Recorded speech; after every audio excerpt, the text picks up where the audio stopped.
The Start Your Own Business podcast. Hear inspiring startup stories and get reliable expert advice on how to start your business and get off to the best possible start. Brought to you by Startup Donut, helping small businesses succeed. Hello and welcome. I'm Chloe Thomas, best-selling author and host of the award-winning e-commerce masterplan podcast. It is a real privilege to be a part of this brand new show, which is packed with practical advice intended to help you to successfully set up a new business and get off to a great start. We want to help you to save time and money when starting your business and avoid some common pitfalls. This is the Start Your Own Business podcast by Startup Donut in association with the Federation of Small Businesses. And those are two brilliant organisations that you can turn to for information when starting or running your small business. Throughout the series, we're going to be answering key startup questions, and you're also going to get to learn from some of the most reliable experts of all. That's the people who've started their own business, who've been there and done it. And today, we are bringing you one of these great real-life startup stories. We're getting into the world of catering, into the world of street food events and restaurants, and exploring a really interesting startup story that involves an awful lot of minis. Well, look, before we meet our guest and you find out what I'm actually talking about, please do check out our sponsors. This series of the Start Your Own Business podcast is brought to you by Startup Donut in association with the Federation of Small Businesses. Running your own business is exciting. You've got a great idea, the ambition to succeed, and lots of questions about how you can make your business a success in tough times. That's why the Federation of Small Businesses is behind you every step of the way, whatever your ambitions. FSB is proud to be the leading voice of 5.8 million small businesses and self-employed people like you across the UK, working to promote and protect your interests. With 24/7 legal support, nationwide virtual networking events, market-leading benefits and a powerful voice heard in governments, FSB are by your side so you can get it right from day one. The new Startup Hub has everything you need to know about starting a business, including business law basics, finance fundamentals and how to secure your first sale. From startup to scale up, start your business journey with FSB. Find out more and download the free startup guide today by visiting fsb.org.uk/start. It's time to introduce you to our guest, Lee DeSanges. Lee is the founder of Birmingham-based Baked In Brick, a business he launched in 2015 from his garden shed. Soon, Lee was cooking and selling barbecue chicken tikka wraps out of a modified Mini Cooper, as well as wood-fired style pizza at street food events. More recently, Lee opened his own Baked In Brick restaurant at the Custard Factory in Birmingham. All that sounds utterly delicious, Lee. I wish we were doing this face to face. Hello. Hello, how you doing? I'm good, and it's great to have you here to give us a really different insight into setting up a business. So, what led you to start your business? I've always had a love affair with food. I mean, I trained at college as a chef, so I've worked in and out of kitchens, since I was sort of like 15, 16. But I had a huge passion for street food. I loved going to street food events. Often when we'd go on holiday, we wouldn't ever really go and sightsee. We'd kind of go around restaurants and different street food festivals and markets and that sort of thing. And I just thought I'd kind of try and bite the bullet and set my own one up. Very cool. And what were you doing at the point where you decided to start the business? What did the rest of your life look like? So, like I said, I've been working in restaurants all my life, in different restaurants. When I left college, I went and worked at Le Manoir, which is a 2 Michelin star restaurant. I was only there for 3 or 4 months, came back to Birmingham, and then sort of my kind of career in the kitchen went from sort of like French fine dining. And then when I was setting up Baked In Brick, I was actually working as a general manager for Nando's, because what I found was as a chef, when I trained, you didn't really learn much around about the business side of stuff. But a friend of mine worked for Nando's. He knew that they would teach a lot to do with sort of management skills. And that's what I did for about 1.5 years, 2 years. Well, so you kind of consciously went, right, I need to stop cooking and learn the business side before I start my own thing. I was always thinking of setting up my own business. I didn't go to Nando's, to be honest, because that's what I had the plan to do. I went there at the time. I had just left my previous job working in a kitchen, and I was just kind of thinking, what shall I do now? And like I said, a friend of mine was working for Nando's. He raved about the company, and I'll hand on heart, it's a great company to work for. So yeah, I got a job with them and worked for them for about 2 years.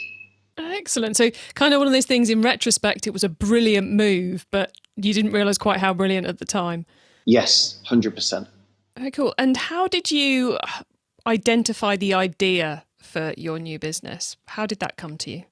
So whenever I go to street food events, and I always say to people, you buy with your eyes. There's so many different food outlets there.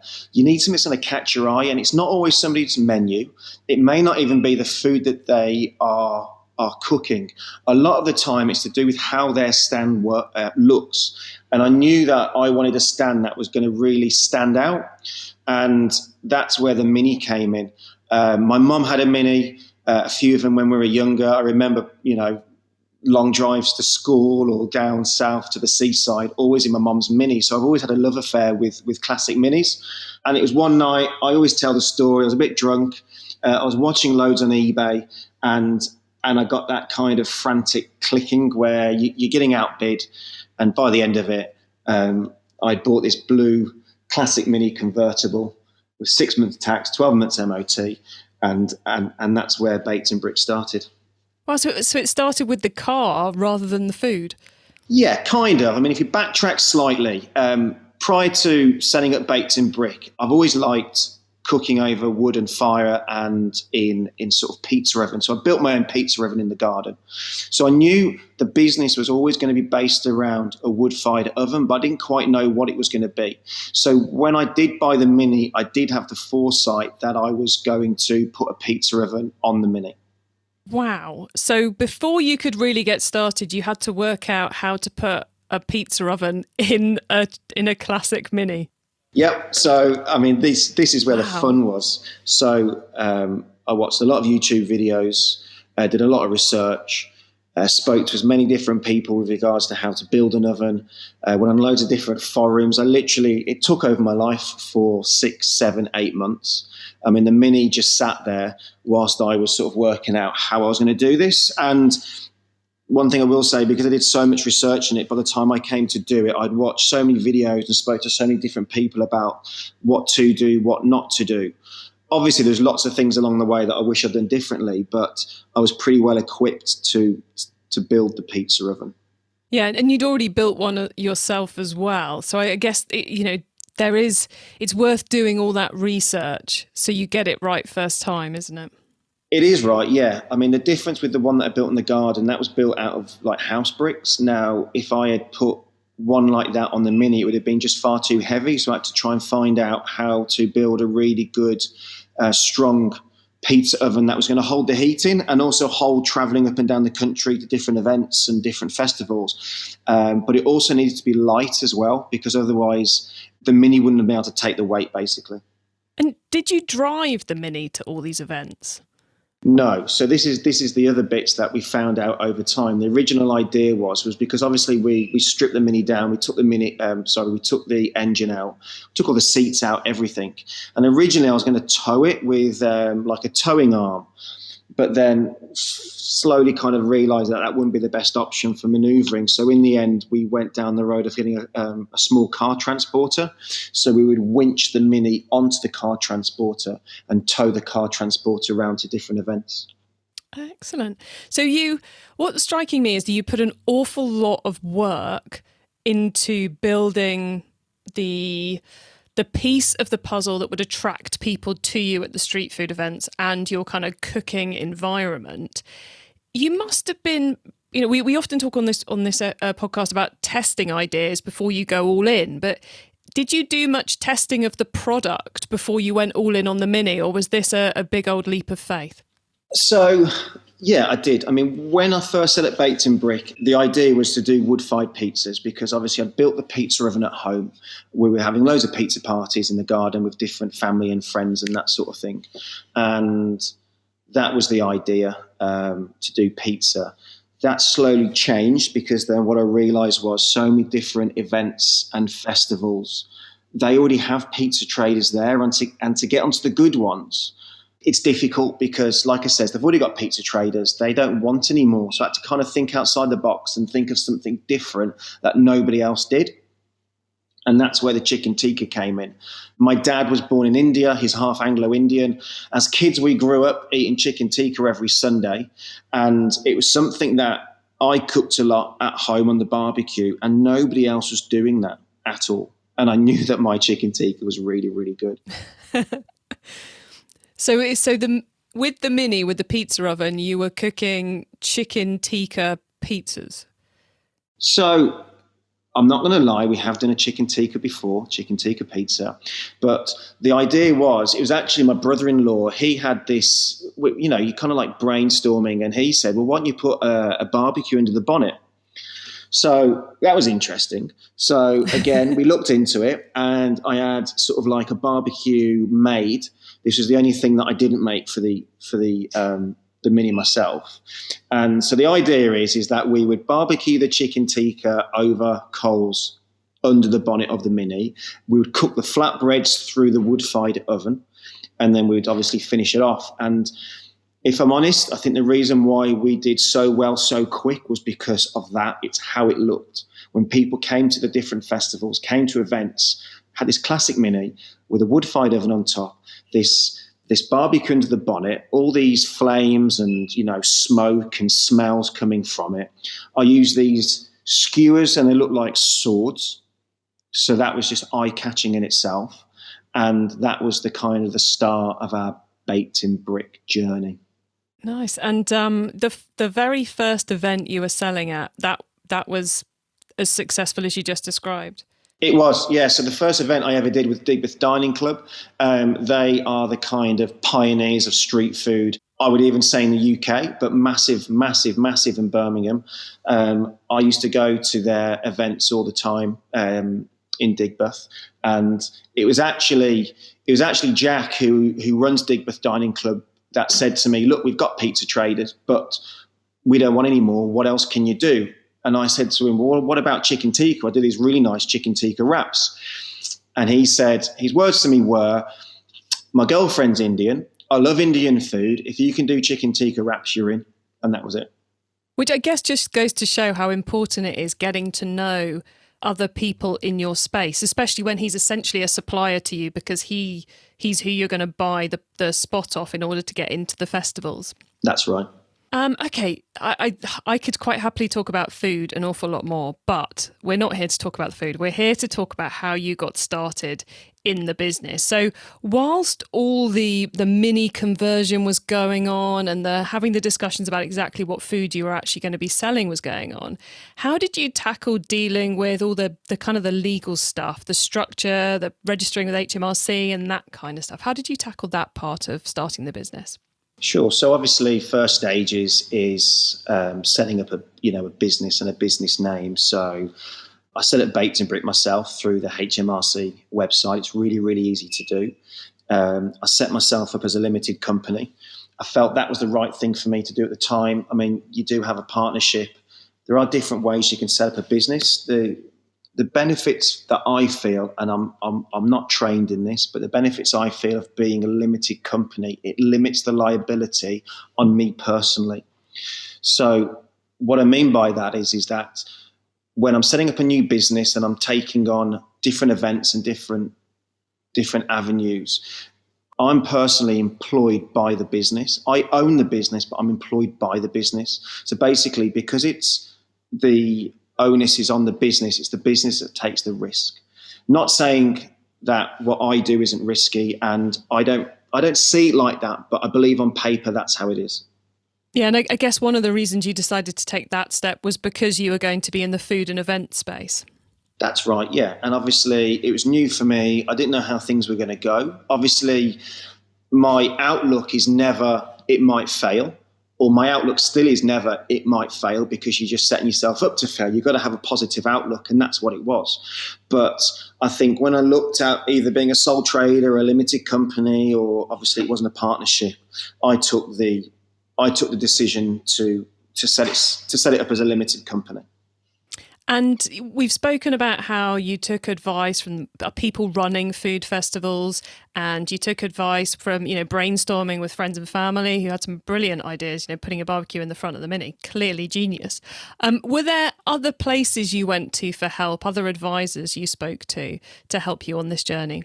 100%. So when I was setting up, like I said, I used to go to loads of different street food events, and I went to the British Street Food Awards that at the time was in Manchester, and I spoke to a guy called Richard who runs the British Street Food Awards, and I asked him, I says, I really want to get into street food. I said, I've got this idea of having this Mini and doing this and doing that. And I know Richard really well now, but at the time he'd never met me before. And it was one of those, like, just somebody else trying to talk to him. And all he said to me was, have you joined NCAS? And that's the National Caterers Association. And I said, no, I've never heard of NCAS. And he says, join NCAS, and they will help you with everything that you need. So that's what I did. I joined NCAS, and fast forward all these years, I'm really good friends with them now. I know them personally.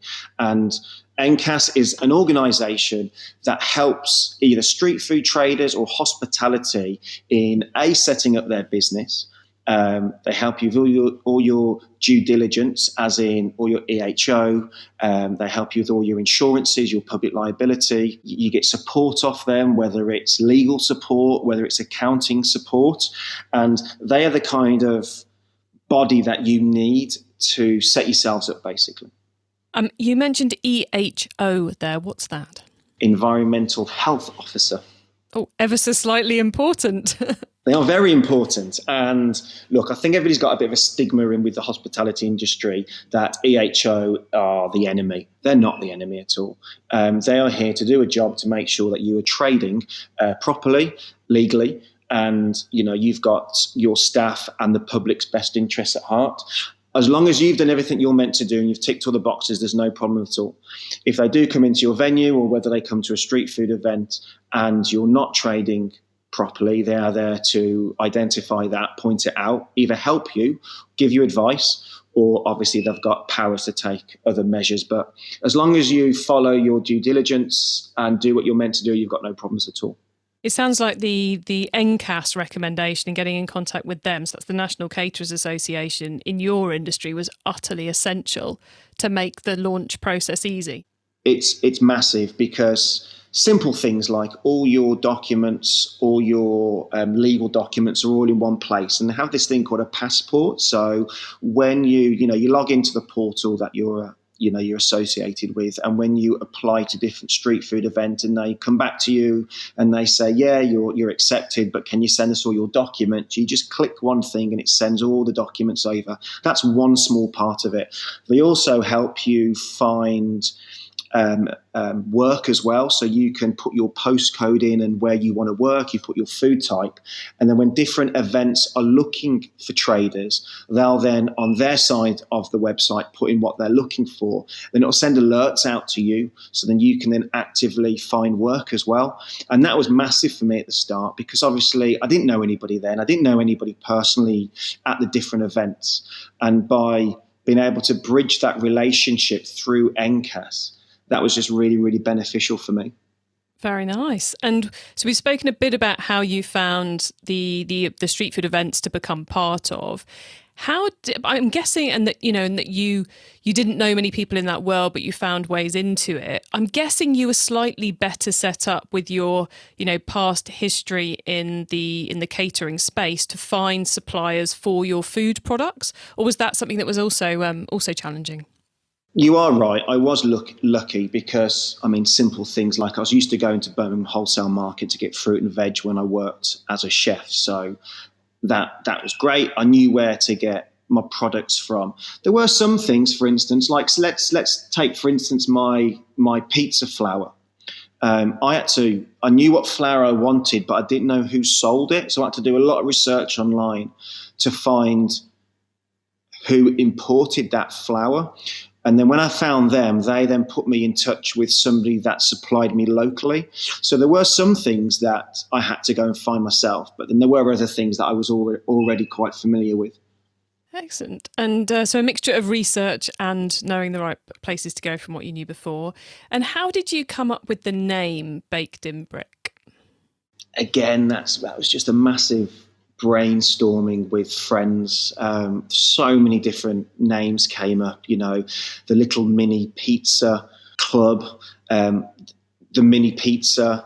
Obviously, we were throwing around words like baked and brick or baked in mini, the Cooper Mini Club. There's so many different names. But one thing I didn't want to do was single myself out to, even though I was using the mini, I didn't want the name to include the mini, because if I ever decided to move away from the mini, the name might have to change. So that's where kind of Baked In Brick came from. Yes, I was going to say, now that you've now taken on your own physical premises and you're running a restaurant which is still called Baked In Brick, you must be quite you must be quite relieved to not have mini in the name, but of course that was part of the plan all along. So moving from a street food business to a bricks and mortar restaurant business, has that been a big shift? Because it's a big change of business model, isn't it? If I'm honest, running a street food event is so much easier than running a restaurant. There's so many different factors. I mean, if you look at a festival, for instance, you go to that festival, you trade. If, say, for instance, it hasn't been a good trading week, you pay your pitch fee, you pay your staff, you pay for your food, but then that's it. Sometimes you might make a loss, but most of the time, if you do it right, you'll make a profit. With the restaurant, so many different factors come into it. If it snows, if coronavirus happens, if it's Christmas, so many different factors affect the restaurant than in street food. So I've had to adapt and change a lot on running a restaurant from running a street food business. And over the whole of this, now you can look back a few years on from starting up and from shifting business models. What is the number one thing now that you would do differently if you were to start your business again? I think the only thing I do differently is have a much better understanding on numbers. When I was setting up, so many people used to say to me, do you know your costings? Do you know your numbers? And I kind of just thought to myself, well, it's all just going to kind of fall into place. I've got a great product. I'm doing really well. I'm making money. What does that matter? And I sound quite silly saying that now, considering I ran Nando's restaurants for 2 years and they're all about numbers. But I think that's really, really important that you get a great accountant, somebody that is familiar with the trade that you are doing. So for me, it's food and hospitality. And then you do need to understand your break evens, what you need to take in an event to break even, where your profit line is. And that's something all these years on, I've now got a great accountant. I now know my numbers. I use the P&L, which was a horrible word to me before, but it's a really inviting word to me now. And I think that's really, really key in any business. Excellent. I like it. P&Ls are so scary, but once you get your head around it and you work out how it helps you, then they become a lot less so. So I'm really glad you've gone through that one. They are. Just to touch upon the P&L. When I was at Nando's, I didn't understand the P&L just because of how it was explained to me and how, I wouldn't say it's how Nando's set it up. If I looked at Nando's P&L now, I could literally rip it apart and know it inside out. But I just didn't get it then. I don't think I got it because it wasn't my business, even though you were encouraged to run each restaurant like your own business. But now I know my business inside and out. I understand what the P&L is about. And I also have the autonomy to move the P&L and make it look however I want. And my accountant appreciates that, and he does that for me. So now when I get my P&L sent through to me, I know where I'm doing well. I know where I'm not doing well. But also what's really important is you should know what's going to be on your P&L before you receive it. So I know if it's going to be a good P&L because I'm in the business every single day. And that's what I think is important. You need to be inside your business, not on the outside of it. I think you make another really good point there, which I think a lot of people think oh, the accountant sent me the P&L, it's not my right to change it. It's like, no, it's your P&L. If you want it in pink Helvetica font, put it in pink Helvetica font. If you want things named differently, name them differently, because it's your tool as the business owner. And it benefits so much to understand what's being said in there. Yep. Well, look, Lee, thank you so much for coming on. Before we say goodbye, could you let the listeners know how they can find you and your business on the web, please? So we are bakedinbrick.co.uk. All our socials is Baked in Brick, whether it's Instagram, Twitter or Facebook. Please, if anybody has any questions or anything, always feel free to go through the website. My email address is on there. One thing that always did great for me was being able to ask people questions and getting honest answers. So I'm always here if anybody's got any questions. But yeah, Baked in Brick. Excellent. Lee, thank you so much for being an excellent guest. It's been really, really interesting following your startup story with you. Thank you very much for having me.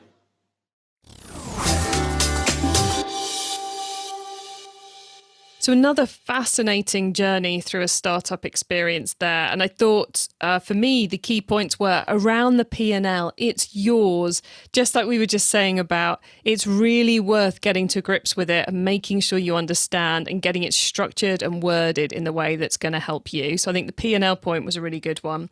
I also thought, Lee was recommending that as a caterer, one of the best things he did was make contact with NCAS, the National Caterers Association, who were able to give him lots of startup advice tailored to his industry.